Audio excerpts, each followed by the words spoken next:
The last thing to do, if we want to do this well, is you want to make sure you assign some materials to your product here.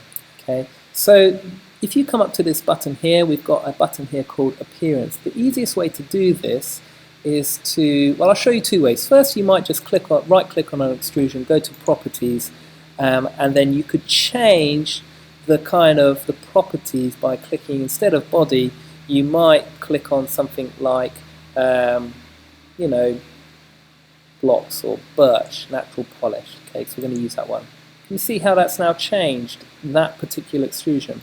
I'm just going to go back, the back tool's here, and I'm going to show you the better way to do this. So if you hit this top appearance button, and I prefer not to change the appearance till the end, because it can be hard to see what you're doing if it's all changed. And in here, I am now going to search for pine, because you will probably be using pine. Can you see this button is now here? Alright, so now I can select the extrusion I want to change, so that one and that one, okay, and then I can come over and hit this button here, this little button here, and that's assigned it up to here and changed the color of it there. We're then going to come and select a dark wood. I know there's mahogany on here, so I'm just going to choose mahogany, and I may use this one stained dark, that one there. Okay, so now I'm going to select the extrusion that I want to use, and I'm going to add that one there. Okay, now you can see it's changed, but it hasn't changed the whole, because that was this last extrusion, and I can't do the whole extrusion because if you look, some of it is pine and some of it is mahogany. So I'm going to do it like this instead. I'm going to come over, rotate so I can, and right click out of that tool. I'm going to select the faces which are mahogany and then click it there. Okay, so rotate around, right click to come out of the tool, select the face and then select the material. You do exactly the same thing, come around, okay, select the face and then material. Okay, so that's done that like that. Now we still need to assign the pine. So I'm going to go back to here, I'm going to select pine.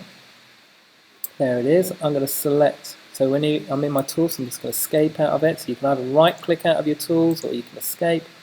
I'm going to select this face, I'm going to assign it to pine, and I'm going to select this face, assign it to pine.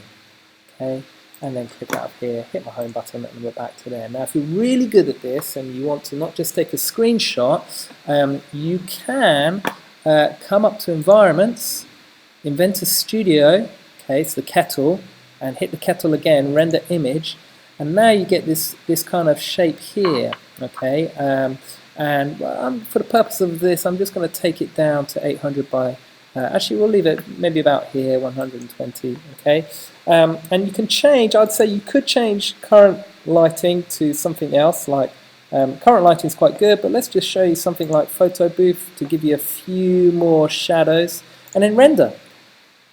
So that will now start the rendering process here, and it starts to render it with all the shadows in place. Now it can take a little while depending how big your picture is, and I made it quite small. Once it's done, you can click on here and save the rendered image, and that will give you a PNG. It's not a JPEG, it's a PNG, but you can then save that file. I'm not going to wait for this because you don't need to see me do that, but you need to wait until it's all the way up to here and then save it. Okay, I'm going to click out there, and you might decide that you want to do the aspect ratio to be bigger, or you may choose to change one of these parts here. Okay, the last thing that you might do, if you want it on a white background, go to File, Options, Colors, change it to Presentation, and then one color, and that will give you a white background. Okay.